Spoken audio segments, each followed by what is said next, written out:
There's a woman named Elena who spent 37 years of her life convinced she was an accident. Not an accident the way people say it lightly, the way they wave a hand and laugh about unexpected surprises. She meant it deeply, in the marrow of her bones, the way a child means something when they have heard it repeated so many times that it settles into the foundation of everything they believe about themselves. Her mother had said it without cruelty, just matter-of-factly, one Tuesday afternoon when Elena was 7 years old and asking too many questions at the wrong time. "You were not planned," her mother said, stirring something on the stove, not even turning around. "You just happened." And Elena, 7 years old and absorbing the world like a sponge absorbs water, took that sentence and pressed it into the center of her chest, where it stayed, quietly shaping everything. By the time Elena was an adult, she had built an entire life around the architecture of that belief. She worked harder than anyone else in every room she entered, not out of ambition, but out of desperate and exhausting need to justify her presence. She apologized for things that were not her fault. She made herself small in conversations, laughed too quickly at other people's jokes, agreed when she disagreed, and left parties early because she could never quite shake the feeling that she had not really been invited, not truly, not in the way that mattered. She believed that every good thing in her life was borrowed, provisional, a loan that would eventually be called back. She was waiting, always waiting, for someone to realize they had made a mistake by letting her in. She found the church the way a lot of people find things when they're not looking for them. A co-worker invited her to a Christmas service 6 years after she had stopped believing that anything sacred could possibly have anything to do with her. She went because it was Christmas, and she had nowhere else to be that Sunday, and she thought it would be something to do with her hands for an hour.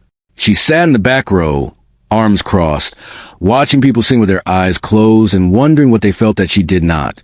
She did not cry. She did not feel anything she could name. But she went back the following Sunday and the one after that, and she could not have explained why if someone had asked her. Something kept pulling her through the door. And this is where the story gets holy, because the thing that kept pulling Elena through that door was not willpower. It was not habit. It was not even longing, though longing had a part to play. What kept pulling her through that door was something she would not have a name for until much later, something she would only understand in reverse, the way you sometimes only understand the shape of a road after you've already traveled it and turn around to look back. What kept pulling her was the same thing that has been pulling you. It was a hand of a God who had already decided, long before Elena was born, long before her mother stood at that stove, long before any of it, that Elena was going to be his. You need to understand something about the nature of divine choosing, because it is unlike every other kind of choosing you have experienced in your human life. When people choose each other, they choose based on what they see. They choose based on potential and compatibility and attraction and timing. They choose based on what they need and what the other person can give them. But when God chose you, He was not choosing based on anything you had done or would do or could offer. He was choosing based on something deeper than performance and older than time. He was choosing based on love that did not require a reason, because it was a reason itself. Ephesians tells us plainly, almost startlingly plainly, that God chose us in Christ before the foundation of the world. Before the foundation of the world. Think about what that means. It means before the first day, before light divided from darkness, before water gathered into seas, before land rose from the deep, before a single living thing drew breath, before your great-great-grandmother's grandmother was a thought in anyone's mind, before your country existed, before the language you are hearing these words and had been invented, before all of it, God looked across the whole of time and saw you, and He chose you, not because of what you would become, not because of how faithful you would be, not because of the good you would accomplish or the mistakes you would avoid. He chose you because He loved you, and He loved you because that is who He is, and who He is does not change based on what you do. Elena sat in that church for 4 months before she heard a sermon that broke something open in her. The pastor was not saying anything Elena had not technically heard before. He was talking about the prodigal son, the famous story, the one about the boy who took his inheritance early and ran away and spent it all on things that did not fill him and eventually found himself sitting in a pig pen so hungry he was jealous of what the pigs were eating. And the boy decided to go home. He rehearsed the speech he would give his father. something apologetic and small, something that acknowledged he had forfeited his right to be called a son and was only asking to be treated like a hired servant. He started walking. He was still far off. The text says, still a long way from home, still dirty and broken and carrying the weight of every choice he had made. And his father, who had been watching that road, who had never stopped watching that road, saw him while he was still far off and ran to him. Ran. Did not wait for the boy to arrive and explain himself. Did not let the boy finish his rehearsed speech. Threw his arms around him and kissed him and called for the celebration before the apology was even complete. Elena did not understand at first why that story made her cry. She had heard it before and it had not made her cry. But sitting in that pew on that particular Sunday, something clicked into place that had never clicked before. It was not the son's returning that moved her. It was the father's watching. The father had been standing at the road, watching, waiting, looking for the shape of his child on the horizon, and the moment he saw it, he did not walk. He ran, which means he was ready. And your name. Let us talk about your name. There is something in Scripture that recurs over and over. Something God does that is so personal, it should take your breath away every time you notice it. He calls people by name, not by title, not by role, not by function, by name. He called Abraham. He called Moses. He called Samuel 3 times in the night, while the boy was still learning to recognize the voice. He called Zacchaeus down from the tree, called him by name, stopped the whole procession in the middle of the crowd, and looked up into branches and called a name. He called Mary in the garden, and she did not recognize the risen Christ until he said her name, just the one word, and something in the sound of it, something in the way he said it, broke through her grief and her confusion, and landed in the place inside her that knew him, because that is what your name sounds like in his mouth, like the voice you've been waiting to hear your whole life, without knowing that was what you were waiting for, before you called out to him. He had already called your name. Think about what it means to be called first. In human relationships, there's always a question of who reached out first, who showed interest first, who said, I love you first. And whoever said it first carries a certain vulnerability, a certain exposure, a certain risk. They made themselves known before they knew how the other person would respond. God did that with you. God called your name first. God loved you first. God reached across the distance first. He did not wait to see how you would turn out. He did not take a survey of your qualities and decide you measured up. He called you before you had a track record to evaluate, before you had demonstrated anything worth choosing, before you had proven yourself in any arena. He called you, and the calling itself was a declaration of your worth. Because when God calls something, the calling is not a response to value. It is the source of it. This is why Elena sat in that pew and wept. Not because she had suddenly become someone different. Not because she had finally done enough to deserve belonging, but because for the first time in her 37 years of living, she felt the specific sensation of being seen by someone who had seen her all along. The loneliness of the unseen is a particular kind of ache, quiet and constant, and so familiar you sometimes forget it is the way you forget a low hum that has always been in the room. But when the hum stops, you know immediately. You feel the silence where the noise was, and the silence is profound. And Elena felt it that Sunday, the silence where the loneliness had been, and in the silence she heard something she had never heard directed at her. She heard you were not an accident. You were not a surprise to me. I have known your name since before your mother was a thought in anyone's mind. I chose you first. There's a verse in Jeremiah that God speaks directly to the prophet, and it is so intimate it almost feels like it should not be in a book. Like it was meant to be whispered privately and not broadcast to everyone who has ever opened that page. Before I formed you in the womb, I knew you. Before you were born, I set you apart. The sequence of that sentence matters enormously. Before I formed you, before the formation, before the cells divided and the heartbeat began and the body took shape in the dark, before any of it was visible to any human eye, before anyone on earth knew you were there, God knew you. Not knew of you, not knew you would exist, but knew you personally, intimately, the way you know someone you have been close to for years. God's knowing of you preceded your existence, which means your existence was never the thing that introduced you to God. You were never a stranger to him. There was never a moment when he did not know your name. This should change the way you read your own story.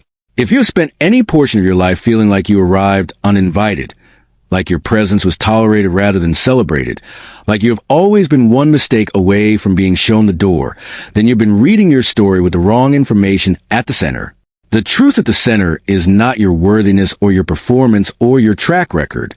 The truth at the center is that before you existed, God chose you. And because God chose you, your existence is not an accident, but an intention, not a mistake, but a declaration, not a question that needs to be answered, but an answer that has already been given. Elena spent the next several years learning how to live from that truth instead of around it. It was not instant. Healing rarely is. The voice that told her she was unplanned was old and deep, and the new voice, the true voice, had to speak consistently and patiently over it for a long time before Elena could hear it, without the old voice drowning it out. But here is what she noticed. Slowly, the way you notice spring coming not on a single day but in accumulations, a few degrees warmer here, a bird you had not heard in months there, green appearing at the edges of things that had been bare. She noticed that she was apologizing less. She noticed that she was staying at the parties instead of leaving early. She noticed that when she sat down in a room, she was not bracing for someone to tell her she did not belong there. She was not there yet, not entirely, not always, but the ground had shifted under her, and she could feel it, because that is what happens when you let the knowledge of being chosen settle into your actual life, rather than just your intellectual belief system. It does not stay in your head. It moves into your hands, into the way you hold yourself, into the decisions you make and do not make, into the relationships you allow yourself to enter and the ones you have the courage to leave. When you know you were chosen by the God who spoke the universe into existence, you stop treating yourself like a provisional guest in your own life. You stop waiting for the expiration date on your belonging. You stop hedging every joy against the fear that someone will realize they made a mistake by loving you. John says that we love because he first loved us. For words in the middle of that sentence deserve more weight than we usually give them. He first loved us. He went first. He did not wait to see if we would love him before he decided whether to love us. He did not hold his love in reserve as a reward for those who earned it.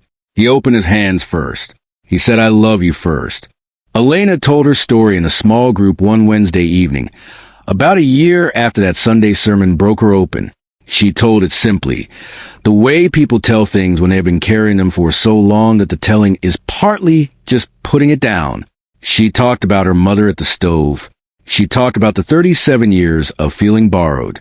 She talked about the Christmas service in the back row and the prodigal son and the father who was watching the road. She talked about the moment she understood that God had called her name before she ever had a name. And when she finished talking, a man across the circle named David, 62 years old, who had been coming to that small group for 4 years, said quietly that he had never heard it put that way before, that he believed in God his whole life, but had always felt like he had to keep convincing God to keep him, like his standing was always conditional, always provisional, always one bad day from being revoked. And hearing Elena say that God called her name first, before she existed, before she had done anything, made him understand for the first time that what he had been doing all those years was not maintaining his place in God's heart, but living in a place God had already secured for him before he was born. This is a thing that changes everything. The thing that is so simple it can pass right through you without landing if you are not paying attention. Your relationship with God did not begin when you first prayed.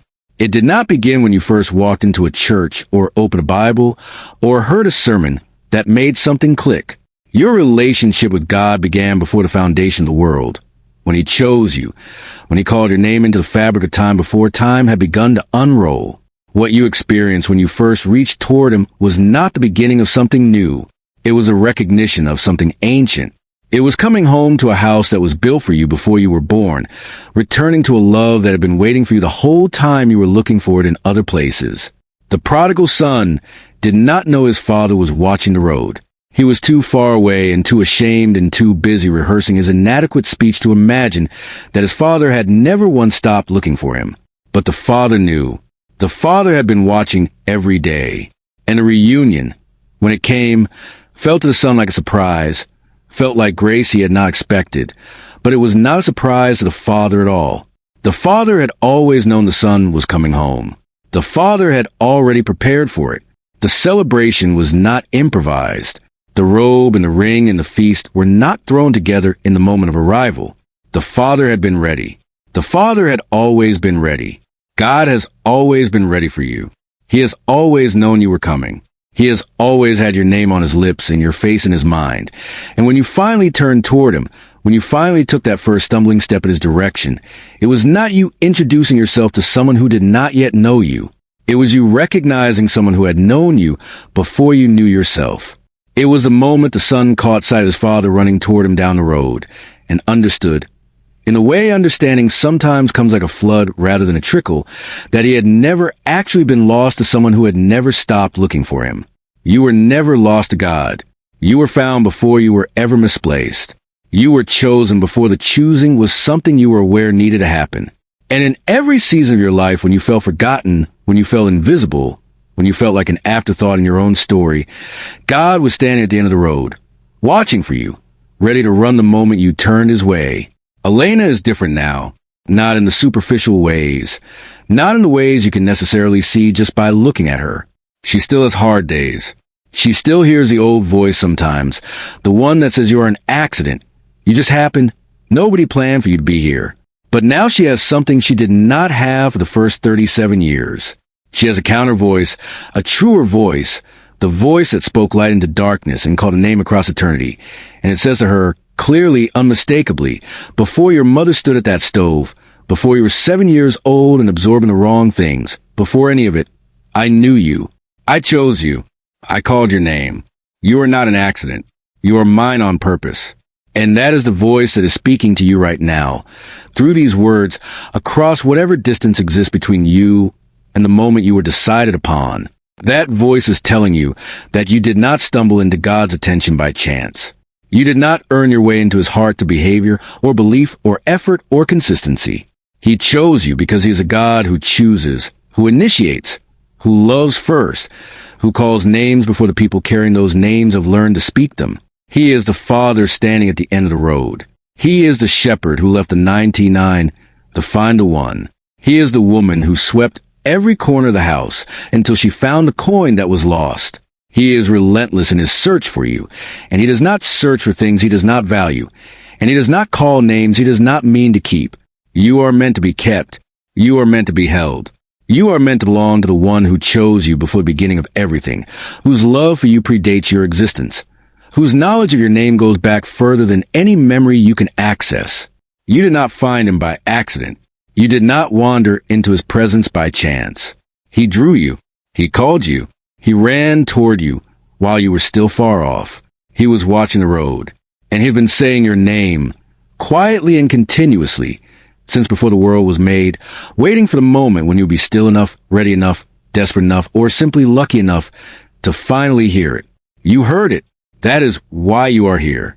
That is why these words are landing where they are landing right now, settling into something in you that recognizes the truth of them the way Elena recognized the Father's running, the way Mary recognized her name in the mouth of the risen Christ, the way every person who has ever truly heard God call them has recognized it, not as something new, but as something they've always, somehow, on some level below words, already known.